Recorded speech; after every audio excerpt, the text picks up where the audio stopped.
Bonjour à toutes et à tous. Ludovic Lemay, Bactério, Rouen.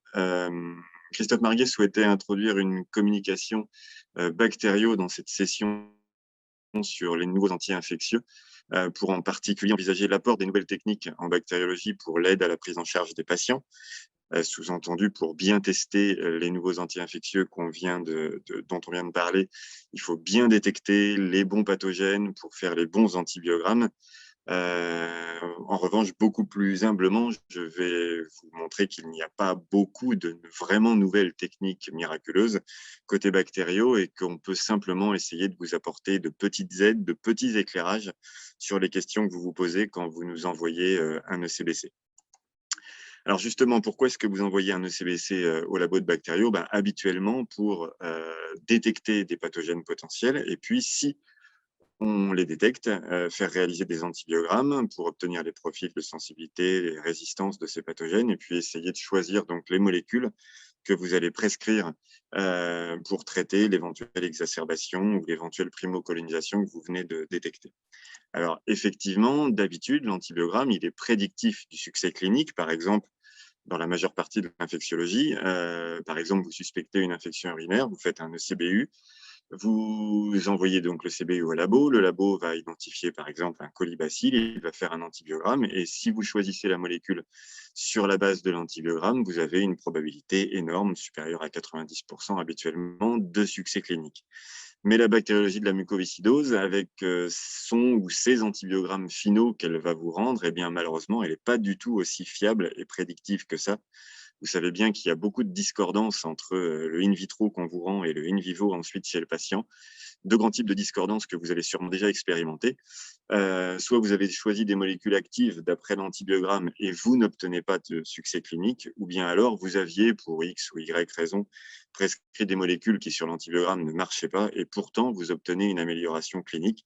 Donc je vais essayer de vous expliquer pourquoi ces discordances, d'après ce qu'on sait de la bactérie de la muco actuellement, et comment on peut essayer de les améliorer, malheureusement dans un certain nombre de cas seulement. Il y a deux grands types de raisons pour essayer de faire un plan. C'est que d'abord, on a des problèmes de détection exhaustive des pathogènes ou des sous-populations de pathogènes qui sont présentes dans les bronches du patient, dans le CBC, et on a du mal à trier parmi ces pathogènes.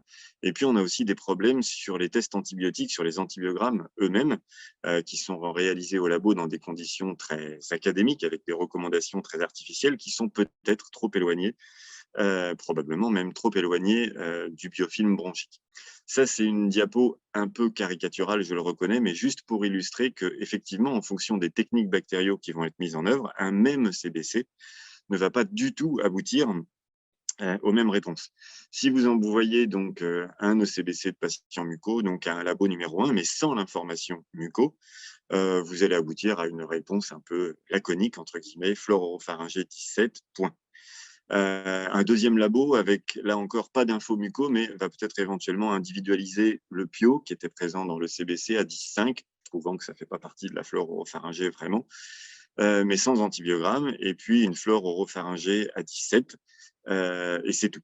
Si vous envoyez à un troisième laboratoire, mais cette fois-ci avec l'information que ce CBC provient d'un patient atteint de mucoviscidose et que ce labo utilise les techniques standards, les recos françaises pour l'analyse des sécrétions bronchiques de patients atteints de mucoviscidose, là, vous obtiendrez une réponse déjà plus complète avec un Staph doré métis à 10,6, un SAMR à 10,4, un PIO à 10,5, tout ça avec des antibiogrammes évidemment, et puis c'est vrai, une flore oropharyngée d'accompagnement à 17. Si ce labo était un peu novateur et utilisait des techniques de PCR multiplex, des techniques de diagnostic syndromique, qui ne sont pas encore tout à fait routinières et surtout pas dans le domaine de la muco, il vous répondrait sur le même ECBC, quelque chose comme ça, un SAMR à 17, vous voyez que c'est déjà un petit peu différent, y compris quantitativement, un PIO à 10,6, sans vraiment donner d'antibiogramme, évidemment, un pneumo à 10,4 et même un coronavirus qui vous poserait peut-être des problèmes d'interprétation, un coronavirus de rhume, pas un SARS-CoV-2, évidemment. Et puis même encore en étant un peu plus science-fiction, mais c'est pour très bientôt, un laboratoire qui utiliserait donc le séquençage de nouvelle génération directement à partir de l'ECBC pourrait vous répondre, alors là, des choses un peu plus ésotériques, un Staph aureus avec déjà des problèmes quantitatifs plus difficiles à interpréter, un Pio, un pneumo forcément, une bonne vingtaine d'autres bactéries diverses et variées dont certaines appartiendraient à la flore commensale, des gènes de résistance, pas toujours faciles à relier à leurs propriétaires, sauf les gènes MEC qu'on relierait volontiers au Staph doré. Côté virus, le même coronavirus, mais sûrement plusieurs autres virus détectés. Et j'ai même oublié sur la diapo, sans doute un ou deux ou trois champignons qui auraient été détectés. Donc très caricatural, mais pour montrer qu'en fonction des techniques utilisées, un même ECBC aboutit à des réponses très différentes. Alors, dans la bactériologie classique de la mucoviscidose, on a d'abord un premier problème, c'est de détecter de la façon la plus exhaustive possible tous les pathogènes potentiellement présents. D'abord parce qu'on a des seuils de détection qui nous sont demandés qui sont très faibles. Un Pio, ça se détecte à 10,2. Et ben, c'est pas facile au sein d'une flore commensale très importante, à 17 ou à 18, de détecter une ou deux colonies vaguement évocatrices de Pio. Et là, dès le début, on est complètement tributaire de l'expérience de la technicienne qui va en fait manipuler les boîtes, qui va voir ou ne pas voir cette suspicion de Pio. Ensuite, à l'intérieur d'une espèce, en l'occurrence Pio, il va falloir être capable de détecter différents morphotypes qui sont parfois très atypiques. Un Pio pourrait ressembler à ça, donc dans un aspect normal de colonie. Il faut que la technicienne puisse suspecter des morphotypes atypiques, des variants à petites colonies comme celui-là, qui ne ressemble pas du tout à un Pio. Et là encore, l'expérience de la technicienne qui manipule les boîtes pour la capacité à détecter est vraiment très importante. Et puis, on nous demande en tout cas d'essayer de détecter tous les morphotypes de Pio présents. Là, on est plutôt au stade d'une colonisation chronique. Et c'est pas toujours simple. Alors, la gélose sélective, un milieu cétrimide qui est figuré ici, n'est pas encore trop difficile. Là, on dirait qu'il y a probablement 3 morphotypes de Pio. Les grosses colonies muqueuses brunes qui sont ici, des colonies beaucoup plus petites, non mucoïdes qui sont là, et puis peut-être un troisième morphotype avec des colonies mucoïdes, mais plus claires et plus petites que celles-là qui sont ici. C'est important de détecter tous ces morphotypes parce qu'on part du postulat que tous ne vont pas avoir la même sensibilité ou résistance aux antibiotiques. Donc, difficile de détecter les pathogènes et les morphotypes. Alors, des artifices de cuisine bactériaux, par exemple à Rouen, on utilise un antibiogramme direct, en quelque sorte, qu'on ne répond pas comme antibiogramme direct. Pour nous, c'est la 11e gélose, parce qu'en fait, selon les recos françaises, un ECBC muco, c'est ensemencement de 10 géloses différentes. C'est 3 seulement pour un ECBC classique. Donc, on fait cette 11e gélose.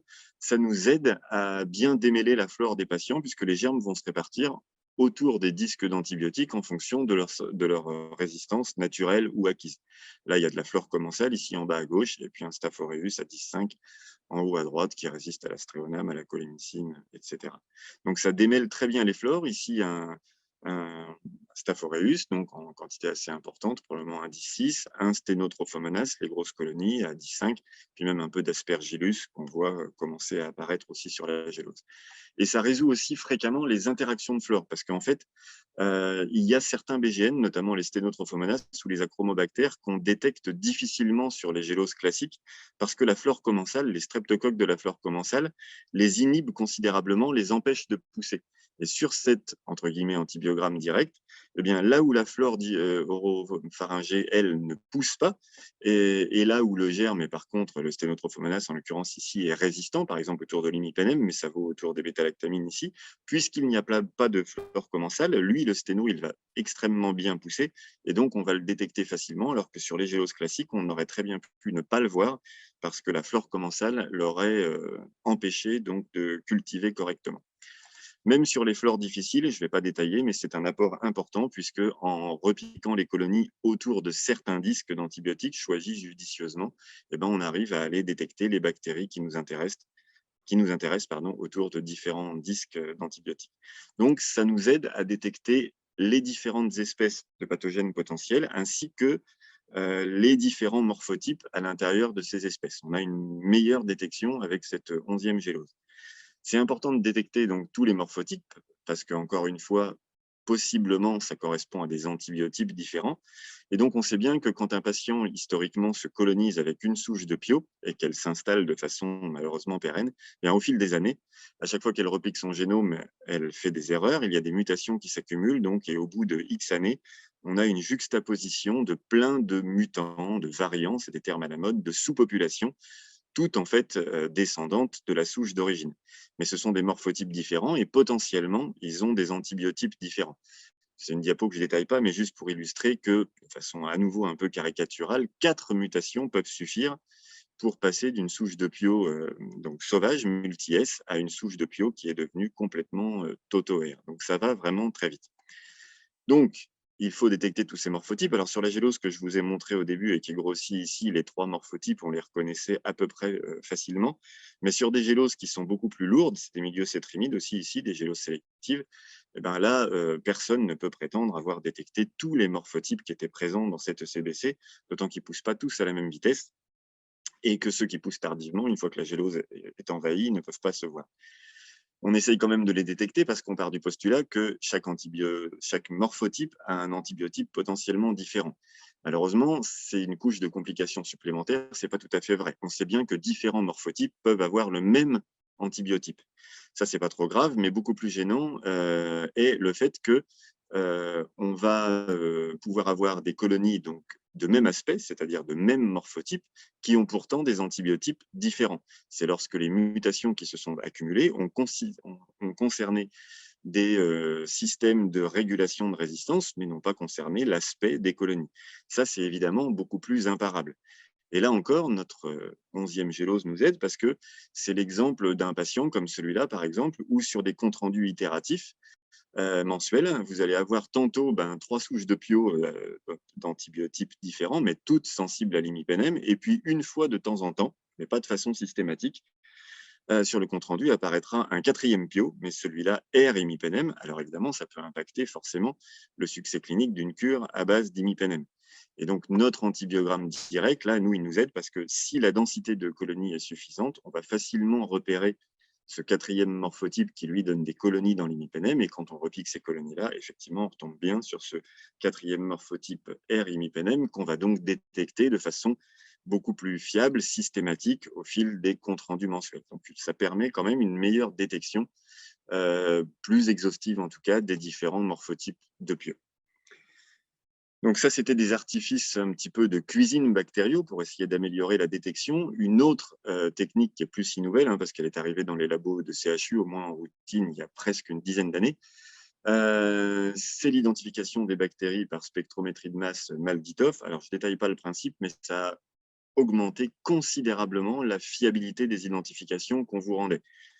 Vous savez bien que c'est très important d'avoir des identifications fiables. Par exemple, les différentes espèces du complexe Cepacia, on sait maintenant qu'elles n'ont pas du tout toutes le même pronostic péjoratif en post-greffe, et donc avoir une technique qui identifie de façon fiable les différentes espèces au sein de ce complexe, c'est évidemment très important. Donc, grande fiabilité d'identification, ça a fait apparaître aussi des tas de noms barbares que vous ne connaissiez pas avant et sur lesquels vous vous êtes trituré les méninges en faisant des PubMed pour savoir s'il fallait ouvrir ou non ces germes par antibiotiques. Il y a peut-être un petit nouveau qui va vous apparaître dans les mois, les années qui arrivent, puisque en fait récemment l'espèce Staphylococcus aureus a été éclatée en plusieurs espèces et maintenant des systèmes d'identification tels que les maladies commencent à rendre par exemple des Staphylococcus argenteus qui étaient répondus auparavant aureus, et donc ça aussi ça va poser des problèmes donc d'interprétation sur la pathogénicité, la signification, faut-il les couvrir ou pas. Donc le Malditov, une excellente fiabilité d'identification qui va poser des problèmes d'interprétation transitoire au moins dans certains cas. Autre amélioration technique, bactériaux, l'amélioration de la détection de Pseudomonas aeruginosa par des techniques de biologie moléculaire, notamment la PCR, PIO. Je ne vais pas détailler ce travail, mais donc une étude réalisée par les équipes de Brest et de Nantes en 2017, c'est assez récent, montrant que, eh bien, il y avait un apport positif de la PCR PIO pour la détection des primo-colonisations ou des recolonisations après un intervalle libre. La PCR détectait plus précocement que la culture les primo-colonisations ou les recolonisations à PIO. Alors, c'est quelque chose qui est éventuellement lourd à mettre en place dans la routine bactériaux, en systématique tout du moins, mais c'est peut-être quelque chose puisqu'il y a un apport positif à discuter avec ces bactériaux centre par centre pour voir s'il n'y a pas moyen quand même de l'implanter pour mieux détecter ces primo-colonisations ou ces recolonisations après des intervalles libres. Peut-être une meilleure sensibilité de la PCR PIO par rapport à la culture. Autre apport, mais qui là n'est pas encore routinier pour le coup non plus, qui est peut-être du futur proche, c'est la PCR, mais cette fois-ci multiplex. Alors, les panels multiplex qui commencent à sortir pour le domaine respiratoire en bactériaux ne sont pas du tout designés pour la muco, hein. Ils sont designés, par exemple, pour des PAVM de réa. Mais quand on les teste sur des patients mucos, c'est ce qu'on a fait pour une patiente là récemment, ça vous détecte très facilement, très rapidement, en 2 heures après réception de l'ECBC, rien à voir avec les 7 jours d'incubation de nogélose. Ça détecte bien, par exemple, ici, une patiente avec un PIO à 17, sans donner par contre de résistance ni d'antibiogramme, évidemment, un pneumo à 10,5, un hémophilus à 10,4, un staph doré à 10,4. Lui, par contre, on sait qu'il est probablement métis parce que aucun gène de résistance n'a été détecté et ça détecte les gènes MEC. Je vais y revenir juste après. Et puis, ça détecte même un coronavirus de rhume dont l'interprétation vous aurait été laissée sans doute. En fait, si on éclate un peu, on voit ce que ça détecte de façon exhaustive. Ça détecte une vingtaine de bactéries à peu près, mais donc plutôt adaptées au PAVM de réa, pardon. Ça détecte quand même Pseudomonas aeruginosa, ça détecte Staph aureus, ça détecte du pneumocoque, de la Moraxella catarrhalis, ça détecte de l'hémophilus aussi. Ça détecte des gènes de résistance, mais des gènes de carbapénémase et de BLSE qui ne sont pas très intéressants pour la muco. Par contre, ça détecte quand même des gènes MEC pour vous répondre au moins SAMS ou SAMR. Et puis, ça détecte 9 des virus respiratoires qui sont les plus souvent impliqués dans les infections respiratoires, justement, à peu près communautaires. Donc, c'est quelque chose qui se développera peut-être, c'est très simple, très rapide. Malheureusement, ça a quand même des limites. D'abord, au sein de nos budgets réactifs bactériaux, ça a un coût qui est énorme, ça coûte très cher en fait par rapport à la culture. Ça ne trouve que ce que ça cherche, c'est-à-dire que pour l'instant, par exemple, dans ces panels, il n'y a pas de sténo, pas d'achromo, pas de cépacia. Un seuil de détection qui reste à préciser, mais qui serait peut-être insuffisant parce que c'est de l'ordre de 10,3 à 10,4 par ml. Une fiabilité de quantification aussi qu'il faudrait regarder. Et puis des gènes de résistance qui, pour l'instant, sont peu adaptés, sauf pour détecter les SAMR. Encore plus science-fiction, futur proche quand même, mais donc c'est pas tout à fait d'actualité. Puis je vais passer pour gagner un peu de temps, sauf si vous avez plus tard des questions là-dessus. Le diagnostic pangénomique, donc par NGS. Pour l'instant, ça commence à arriver dans les labos de CHU pour du diagnostic de routine, mais pour des infections ostéo-articulaires, des méningo-encéphalites, par exemple, pas pour la muco. Pour la muco, par exemple, pour l'instant, c'est encore uniquement des recherches sur le microbiote, mais ça arrivera sûrement bientôt. Pour ce qui est des tests antibiotiques eux-mêmes, ben, pas grosse chance de neuf, tout du moins pas grand-chose de neuf qui marche. En fait, on vous fait plein d'antibiogrammes.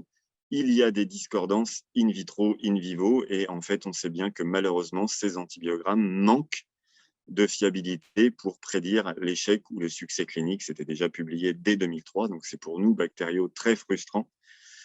Pour expliquer ces discordances et améliorer les tests, on a plusieurs choses à faire. Alors d'abord, pour expliquer les discordances entre des molécules actives in vitro et puis qui aboutissent à un échec clinique, bah là encore, il faut qu'on s'améliore dans la détection parce que forcément, si on n'a pas détecté toutes les populations de PIO qui étaient dans les bronches, ce morphotype résistant à l'imipenem, bah, il peut expliquer évidemment un échec d'une cure à base d'imipenem. Donc, des artifices comme notre antibiogramme direct peuvent aider pour ça. C'est une cause d'explication en tout cas. Un effet inoculum aussi, on teste, nous on a des recommandations très académiques pour standardiser l'antibiogramme au labo, donc on teste avec un inoculum parfaitement calibré, mais quand on sait bien que quand l'inoculum est beaucoup plus lourd, et c'est le cas dans les bronches du patient, la réponse antibiotique n'est pas du tout la même. Donc, faudrait-il réaliser 2 antibiogrammes sur chaque souche avec un inoculum plus lourd pour le deuxième antibiogramme? Je n'ai pas pour l'instant la réponse, mais ça peut être une cause pour ces discordances dans ce sens-là, tout du moins. Et puis, la cause la plus importante, celle qui est la plus travaillée dans la littérature, c'est bien sûr la faute du biofilm. Quand on teste une CMI, par exemple, à un antibiotique au laboratoire, c'est pas du tout en mode biofilm. Si on vous mesure une CMI au labo à 8 à la ceftase qui est déjà assez élevée, et qu'on essaye de mesurer la même CMI à la même molécule, mais après avoir cultivé la bactérie en biofilm, c'est très lourd, hein, c'est difficile à standardiser, mais bien sûr, on monte à 256. Et donc, ça change considérablement la donne. Donc, il y a des gens qui ont essayé de proposer des méthodes pour tester les antibiotiques en biofilm, en routine. Malheureusement, très lourd, des problèmes de standardisation, et ce n'est pas du tout couronné par l'usage dans la littérature. Là, une revue Cochrane de 2017 montre qu'il n'y a pas de corrélation entre les molécules choisies avec ce type de test et le succès clinique, et que donc, ils ne sont pas recommandés donc, en première intention, tout du moins.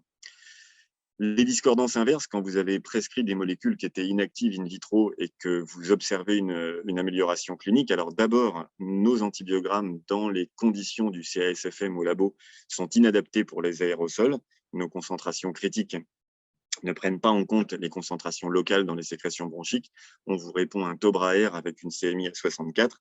Si vous utilisez de la tobramycine inhalée, vous allez avoir 1000 microgrammes ml dans les sécrétions bronchiques. Donc, notre réponse est totalement inadaptée. Vous avez peut-être prescrit, pour expliquer aussi cette amélioration clinique, une association d'antibiotiques qui était synergique. Les deux antibiotiques séparément étaient inactifs, mais l'association révèle une activité même in vitro qui est excellente, et donc peut-être qu'en clinique, cette synergie a abouti à l'amélioration.